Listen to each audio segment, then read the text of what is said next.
नमस्कार, वंदे मातरम। दोस्तों, स्वागत है आप सबका सैनिक पाठशाला में। जैसे ही भारत सरकार ने 8वें पे कमीशन की घोषणा कर दी, अब सरकार कमर कस चुकी है गैजेट निकालने के लिए। दोस्तों, गैजेट जब निकाला जाएगा तो पे कमीशन की जो कमेटी है उसको तो बनाया ही जाएगा, लेकिन साथ ही साथ कुछ प्रावधान, कुछ प्रबंध भी किए जाएंगे कि 8वां पे कमीशन किस तरीके से काम करेगा, किन बिंदुओं को ध्यान में रखते हुए काम करेगा, जिसको कहा जाता है टर्म्स ऑफ रेफरेंसेस। तो इन टर्म्स ऑफ रेफरेंसेस बनाने का काम शुरू हो चुका है। जी हाँ, बहुत महत्वपूर्ण और अहम कड़ी है ये, क्योंकि जिन टर्म्स ऑफ रेफरेंसेस को सरकार द्वारा उस कमेटी को दिया जाएगा, बताया जाएगा, समझाया जाएगा, उन्हीं के बेस पर वो कमेटी काम करेगी। तो अब इन टर्म्स ऑफ रेफरेंसेस को तय करने के लिए विभिन्न संस्थाओं से सुझाव मांगे गए हैं। जी हाँ, बहुत सारी संस्थाओं से सुझाव मांगे गए हैं और इसी में आपने बीच में एक लेटर भी देखा होगा, जो लेटर एड्रेस किया गया था महासचिव joint consultative machinery national council के महासचिव शिव गोपाल मिश्रा जी को। जी हाँ, ये सामने आप वही लेटर देख पा रहे हैं दोस्तों। जैसे कि आप देख पा रहे हैं, पेंशन मंत्रालय का लेटर है, 23 जनवरी 2025 का लेटर है और श्री शिव गोपाल मिश्रा जी को ये एड्रेस किया गया है। अब दोस्तों, इस लेटर में जैसे आप इसका मूल जो अंश है वो पढ़ेंगे तो इसमें क्लियर लिखा हुआ है, as you are aware it has been decided to set up the 8th central pay commission. उसका अगला जो लाइन है वो बेहद महत्वपूर्ण है। The terms of references TORs of the 8th CPC are now to be finalised, यानी कि टर्म्स ऑफ रेफरेंसेस को अब फाइनलाइज किया जाना है। आगे लिखा गया, it is therefore requested that suggestions of the staff side in this regard may please be send to the undersigned at the earliest, यानी कि टर्म्स ऑफ रेफरेंसेस तय करने के लिए आपकी तरफ से सुझाव आप भेजें। अब ये टर्म्स ऑफ रेफरेंसेस होता क्या है, ये आगे मैं आपको समझाऊंगा दोस्तों, क्योंकि ये टर्म्स ऑफ रेफरेंसेस बेहद महत्वपूर्ण होता है पे कमीशन को आगे संचालित करने को लेकर के।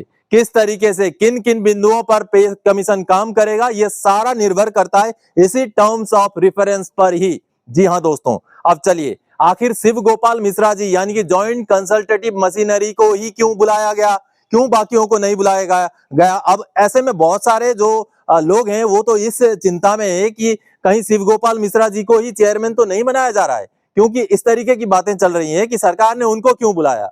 पे कमीशन तो अभी तो चेयरमैन वगैरह बनाया ही नहीं गया है, तो पॉइंट्स देने के लिए उनको क्यों बुलाया? दोस्तों, ये जो पॉइंट्स मांगे गए हैं वो पे कमीशन को देने के लिए नहीं है। पे कमीशन किस तरीके से काम करेगा उन बातों को तय करने के लिए अभी सुझाव मांगे गए हैं। अभी पे कमीशन अपना काम करना शुरू नहीं किया है। पे कमीशन ने केवल पे कमीशन को एस्टैब्लिश करने के लिए जिन जिन बिंदुओं को तय करना है उन बिंदुओं को तय करने के लिए अभी सुझाव मांगे गए हैं। और जॉइंट कंसल्टेटिव मशीनरी से ही क्यों जो है पॉइंट्स मांगे गए कि केंद्र सरकार से रजिस्टर्ड है, वो जॉइंट कंसल्टेटिव मशीनरी है, सबसे पुरानी संस्था है। इसी वजह से स्टाफ साइड यानी कि जो कर्मचारी हैं उनके पक्ष को सुनने के लिए, उनके पक्ष के सुझावों को लेने के लिए उनसे सुझाव मांगे गए हैं। तो ऐसे में अब सवाल होता है, जो हमारे पूर्व सैनिकों के भी संस्थाएं हैं उन संस्थाओं को क्यों नहीं बुलाया गया? हालांकि ये भी बताया जाता है दोस्तों कि पूर्व सैनिकों के जितने रजिस्टर्ड संस्थाएं हैं केवल अधिकारियों द्वारा परिचालित हैं, ये बताया जाता है।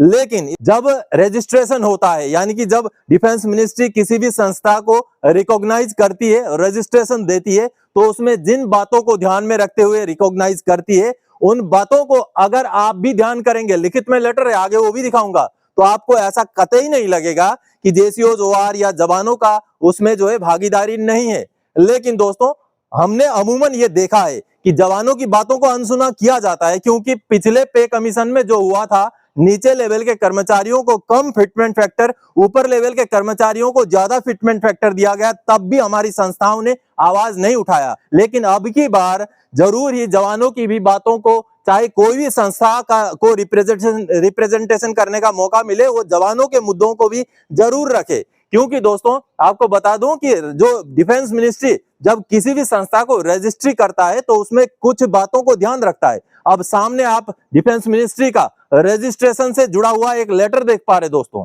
और ये 6 मार्च 2018 का लेटर है दोस्तों। अब इस लेटर में तय किए गए हैं प्रावधान की किन किन प्रावधानों को अगर आप फुलफिल करेंगे, किन किन कंडीशंस को आप फुलफिल करेंगे, तब जाकर के आपका registration as a association defence ministry में हो जाएगा। जैसे IESL, IESM, ऐसे बहुत सारे पुराने संस्थाएं हैं जो रजिस्टर्ड हैं। लेकिन इस लेटर को अगर आप ध्यान से पढ़ेंगे, इसका एन नंबर सब पैराग्राफ जो एन में ये आपको देखने को मिल रहा है, ये अगर आप ध्यान से पढ़ेंगे तो आपको कहीं भी ऐसा नहीं लगेगा कि जेसीओ जवानों की भागीदारी संस्थाओं में किसी भी संस्था हो चाहे नहीं है। आप इसको अगर ध्यान से पढ़ेंगे, देखिए क्या लिखा हुआ है, the association should have a pan India presence, that is the ex serviceman association should be a all India character and should have adequate number of branches at state and district level, यानी कि पूरे भारत वर्ष में फैला हुआ एक संस्था होना चाहिए। Its office bearer should be composed a mix of personnel of all three services and ranks, यानी कि तीनों के तीनों सर्विस, आर्मी नेवी एयरफोर्स के मिक्स जो है होने चाहिए इसके ऑफिस बियरर्स, यानी कि जो भी सभापति सेक्रेटरी जो भी है वो मिक्स होने चाहिए। साथ ही साथ the composite association representing a serviceman of the three services should have a balance of tri service representation and also balance representation of all ranks, that is officers, जेसीओज and OR and equivalent rank of army navy and air force. Clear लिखा हुआ है कि केवल army navy air force का होने से नहीं चलेगा, बल्कि जेसीओ जवान अधिकारी सभी का बराबर भागीदारी होना चाहिए, तभी जाकर के हम रजिस्ट्रेशन करेंगे किसी भी संस्था को। क्लियरली रक्षा मंत्रालय के लेटर में बताया गया है, ये आप देख पा रहे हैं दोस्तों। और साथ ही साथ और भी प्रावधान यहाँ लिखे गए हैं दोस्तों। इसका मतलब यही बनता है दोस्तों कि जो भी संस्था हमारी रजिस्टर्ड है, चाहे आईएसएल हो, आईएसएम हो, उसमें जेसीओ जवान अधिकारी सभी की भागीदारी है। अब वहां पर जवानों की, जेसीओ की सुनी जाती है नहीं जाती है वो हमें पता नहीं है, लेकिन भागीदारी सबकी है। क्योंकि अगर भागीदारी नहीं होती, अगर उनका रिप्रेजेंटेशन नहीं होता तो रजिस्ट्रेशन ही नहीं हो पाता। लेकिन पीछे जो हुआ, अब आगे आने वाले समय में, क्योंकि ये सोशल मीडिया का जमाना है, ये मुद्दा बहुत बुरी तरह से उछलने वाला है। क्योंकि आप सबने देखा धरना प्रदर्शन बहुत कुछ हुआ पिछले पे कमीशन में, जो विसंगति रही, जो अन्याय हुआ है नीचे लेवल के कर्मचारी के साथ, उसको लेकर बहुत ज्यादा धरना प्रदर्शन भी हुआ है। लेकिन अब की बार और ज्यादा तेज धरना प्रदर्शन हो सकते हैं और ज्यादा मीडिया में, सोशल मीडिया में ये चीजें उछलेंगी। तो अब की बार ध्यान रखना पड़ेगा, चाहे कोई भी संस्था हमारा रिप्रेजेंटेशन करे, उनको ध्यान रखना पड़ेगा कि नीचे लेवल के कर्मचारी, जवान हो, जेसीओज हो या उनके फैमिली पेंशनर्स हो, स्पेशल फैमिली पेंशनर्स हो, रिजर्विस्ट पेंशनर हो, प्रीमेच्योर रिटायरीज हो, सबको फायदा मिले, इस तरीके से नेगोशिएशन करना पड़ेगा। 8वां पे कमीशन में अगर इस तरीके से नीचे लेवल के कर्मचारियों के साथ अगर विसंगति हुई तो ये मुद्दा बहुत बुरी तरह से उछलेगा और सरकार को कहीं ना कहीं इस विषय के ऊपर चिंता करना पड़ेगा। इसलिए नीचे लेवल के कर्मचारियों का भी जो पॉइंट्स हैं उनको हमारी संस्थाएं, हमारे ऑर्गेनाइजेशन जरूर सबमिट करें। अब मैं आगे बात करता हूं दोस्तों, क्योंकि हमारी ये जो संस्थाएं हैं जो भी डिफेंस मिनिस्ट्री के अंडर में रजिस्टर्ड है, ये संस्थाएं पर्टिकुलर मिनिस्ट्री के अंडर में है। इस वजह से हो सकता है टर्म्स ऑफ रेफरेंसेस को तय करते समय इनसे सुझाव ना मांगे गए हों। अब चूंकि जो जॉइंट कंसल्टेटिव मशीनरी जो है वो एक सेंट्रली एक संस्था है, इस वजह से उनसे ये मांगा गया है। और दोस्तों आपको आप बता दूं कि ये टर्म्स ऑफ रेफरेंसेस जो वर्ड है, जो सेंटेंस है, वो कहां लिखा होता है। क्योंकि दोस्तों टर्म्स ऑफ रेफरेंसेस जो ये शब्द है, ये सेंटेंस है, ये गैजेट में लिखा होता है। जी हाँ, जब 8वां पे कमीशन का गैजेट निकलेगा तो आपको वहां पर टर्म्स ऑफ रेफरेंसेस लिखा हुआ मिलेगा, जो अभी आपने लेटर में देखा, मैंने आपको लेटर में दिखाया। अब चलिए मैं 7वां पे कमीशन का आपको जो गैजेट है उसको निकाल करके आपको दिखाना चाहूंगा। ये सामने आप 7वां पे कमीशन का गैजेट नोटिफिकेशन देख पा रहे हैं जो हिंदी में है। अब नीचे ले जाकर के आपको मैं अंग्रेजी वाला पोर्शन जब दिखाऊंगा तब आपको पता चलेगा दोस्तों कि आखिर ये टर्म्स ऑफ रेफरेंसेस तय करने के लिए बुलाया क्यों गया है, शिव गोपाल मिश्रा जी से पॉइंट्स क्यों मांगे गए हैं। तो ये सामने आप देख पा रहे हैं अंग्रेजी वाला पोर्शन। अब इस गैजेट के पैराग्राफ नंबर 2 में आप देखिए, the terms of references of the commission will be as follows, यानी कि अभी केवल टर्म्स ऑफ रेफरेंसेस बनाने के लिए बुलाया गया है। यानी कि गैजेट नोटिफिकेशन जब पब्लिश किया जाएगा तो किन किन बिंदुओं को, किन किन प्रावधानों को उस गैजेट नोटिफिकेशन में रखा जाएगा, उनको तय करना है। ये क्लियर आपको गैजेट नोटिफिकेशन में देखने को मिल रहा है दोस्तों।